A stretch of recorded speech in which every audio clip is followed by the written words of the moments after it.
مرحبا متابعينا الكرام، أترككم مع أبرز العناوين. قرار عاجل من فليك ووداعا لبرشلونة. خبر مفرح لجماهير برشلونة. 80 مليون يورو لحسم صفقة مجانية. موقف يامال من دوري أبطال أوروبا. قبل البدء في التفاصيل، لا تنسوا الإعجاب بالفيديو والاشتراك بالقناة وتفعيل الجرس ليصلك كل جديد. كورازون. حصل الألماني هانز فليك مدرب برشلونة على نبأ سار بعد تعادل البارسا مع سيلتا فيجو في الجولة 14 من الدوري الإسباني. ووفقا لصحيفة ماركا الإسبانية، تقدم الأوروجواياني رونالد أراوخو مدافع برشلونة خطوة أخرى نحو التعافي بعد أن شارك لأول مرة في جزء من التدريبات الجماعية للبارسا. وكان أراوخو خضع لجراحة في 22 من يوليو الماضي لإصلاح وتر عضلة الفخذ الخلفية اليمنى عقب إصابته مع منتخب أوروجواي، ويأتي ذلك في الوقت الذي يستعد فيه برشلونة لملاقاة بريست الفرنسي مساء الثلاثاء المقبل في الجولة الخامسة من مرحلة الدوري بمسابقة دوري أبطال أوروبا. وأشارت الصحيفة إلى أن التوقعات الأكثر تفاؤلاً، رغم أن برشلونة لم يحدد مدة الغياب بشكل دقيق، توضح أن أراوخو سيعود للعب قبل نهاية العام ولو لدقائق قليلة. وكشفت الصحيفة موقف أراوخو من التواجد في تشكيلة برشلونة ضد بريست، مفيدة بأن اللاعب لن يلحق بالمباراة، ومن المتوقع أن يكون جاهزاً للمباراة الموالية ضد لاس بالماس في الدوري المحلي يوم السبت المقبل. حسم هانز فليك مدرب برشلونة موقف لامين يامال نجم الفريق من المشاركة في مباراة استاد بريست المقبلة المقرر يوم الثلاثاء بدوري أبطال أوروبا. وكان يامال قد تعرض لإصابة في الكاحل الأيمن في بلغراد أمام النجم الأحمر الصربي على المستوى القاري أيضا. ووفقا لصحيفة آس الإسبانية، اختبر يامال نفسه في مران برشلونة لمعرفة مدى استجابة كاحله الأيمن عقب التعافي من الإصابة، لكنه وجد أنه لا يزال يعاني من ألم طفيف يمنعه من الشعور بالراحة التامة والجاهزية الكاملة. وبعد التجربة السيئة مع لاعبه الهولندي فرانكي دي يونغ، قرر فليك عدم المخاطرة بيامال واستبعده من مباراة بريست بحسب الصحيفة. كشف تقرير صحفي إسباني عن القيمة المتوقعة لصفقة انتقال الكندي جوناثان ديفيد مهاجم ليل المحتملة لصفوف برشلونة. وينتهي عقد ديفيد مع ليل بنهاية الموسم الجاري، ويحق له التوقيع لأي ناد آخر في يناير المقبل. وبحسب صحيفة سبورت الكتالونية، رغم انتهاء عقد ديفيد مع ليل بانتهاء الموسم الجاري، إلا أن انتقاله للبرسا سيكلف خزينة البلوغرانا مبلغاً من المال. وكان ديفيد قد أعلن حبه لبرشلونة وحلمه بتمثل الفريق الكتالوني منذ أن كان صغيراً، رغم اهتمام العديد من عمالقة أوروبا على شاكلة بايرن ميونخ وأرسنال وإنتر وميلان بضمه.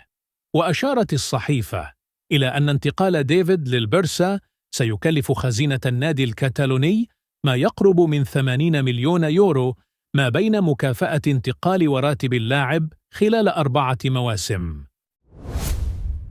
طلب المدرب الألماني هانز فليك من إدارة نادي برشلونة ضرورة التعاقد مع صفقتين في فترة الانتقالات الشتوية المقبلة.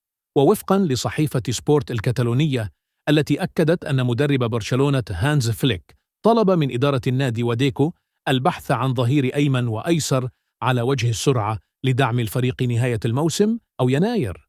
وأوضحت الصحيفة أن مستوى برشلونة السيء مؤخرا، خاصة في خط الدفاع والأظهرة، جعل فليك يشعر بالخطر بعد أن بدأ الفريق الموسم بشكل مثالي. وأشارت الصحيفة إلى أن النادي سيحاول التعاقد مع ظهير واحد على الأقل في الشتاء، ولكن الأمر معقد. إذا لم يحدث ذلك، فإن التعاقد مع ظهيرين في الصيف هو أولوية قصوى. فرانكي دي يونغ أحد ركائز خط وسط برشلونة، قد تكون أيامه معدودة في نادي برشلونة. يظهر لاعب خط الوسط الهولندي الذي لديه عقد حتى يونيو 2026 كواحد من أكثر المغادرين أهمية في الصيف المقبل. وأظهر اللاعب البالغ من العمر 27 عاماً جودته والتزامه، لكن الظروف الاقتصادية والرياضية للنادي قد تعجل برحيله قبل إتمام عقده بالكامل، ويمر برشلونة بعملية إعادة بناء مالي أجبرته على اتخاذ قرارات استراتيجية. وفي هذا السياق يبدو بيع ديونغ أمرا لا مفر منه، خاصة أنه سيتيح الحصول على مبلغ كبير مقابل انتقاله. سيكون النادي على استعداد للسماح له بالرحيل مقابل مبلغ يقارب 50 مليون يورو، مع العلم أنه إذا لم يفعلوا ذلك فقد يخسرونه مجانا قبل عام من نهاية عقدهم.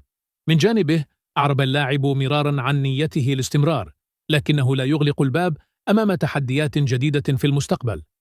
أداؤه المستمر على أرض الملعب يجعله أحد الأصول المرغوبة للعديد من الفرق الأوروبية، الذين يرون فيه لاعب كرة قدم قادر على التحكم في المباريات من خط الوسط برؤيته للعبة وتقنياته وقدرته على كسر الخطوط بالكرة. وسيكون رحيل ديونغ بمثابة خطوة استراتيجية لبرشلونة، الذي يحتاج إلى تعديل توازنه المالي مع تعزيز المجالات الأخرى في الفريق. وفي الوقت نفسه سيعني ذلك بداية فصل جديد للهولندي، الذي سيكون لديه بالتأكيد العديد من العروض على الطاولة من الأندية الراغبة في المراهنة عليه. كل شيء يشير إلى أن صيف 2025 سيكون مفتاحا لمستقبل لاعب خط الوسط الرائع هذا. كشفت تقارير صحفية عن مستقبل البرتغالي جواو كانسيلو نجم الهلال السعودي خلال الفترة المقبلة. ووفقا لصحيفة سبورت، فإن جواو كانسيلو يخطط للعودة مجددا إلى قارة أوروبا من بوابة برشلونة. وقالت الصحيفة إن كانسيلو كان سعيدا للغاية بفترته داخل برشلونة في الموسم الماضي، وكان يريد الاستمرار مع البلوغرانا.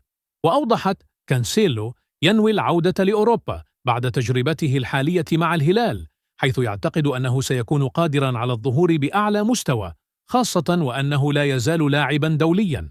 ولعب كانسيلو خلال الموسم الماضي مع برشلونة على سبيل الإعارة بعدما خرج من حسابات مدربه في مانشستر سيتي بيب غوارديولا، علما بأنه لعب كذلك على سبيل الإعارة مع بايرن ميونخ. ويرتبط جواو كانسيلو البالغ من العمر 30 عاما بعقد مع الهلال السعودي حتى صيف 2027. كشفت تقارير صحفية عن رغبة نادي مانشستر يونايتد الإنجليزي في إغراء نجم ريال مدريد للتعاقد معه في الفترة المقبلة. وأفادت التقارير الصحفية بأن مانشستر يونايتد يرغب في الحصول على خدمات نجم الوسط الفرنسي إدواردو كامافينجا من ريال مدريد، وفقا لموقع تيم طالك. وأشار الموقع إلى أن اللاعب الفرنسي يشعر بالسعادة بسبب رغبة مانشستر يونايتد في التعاقد معه، ولكنه لا يريد مغادرة الميرنجي. وأفاد الموقع بأن هذه الصفقة قد تتطلب رسوما تزيد عن 100 مليون جنيه استرليني لإغراء كامافينجا وإقناعه بالرحيل عن سانتياغو برنابيو. الجدير بالذكر أن صاحب 22 عاما ينتهي عقده مع ريال مدريد الإسباني في نهاية شهر يونيو عام 2029.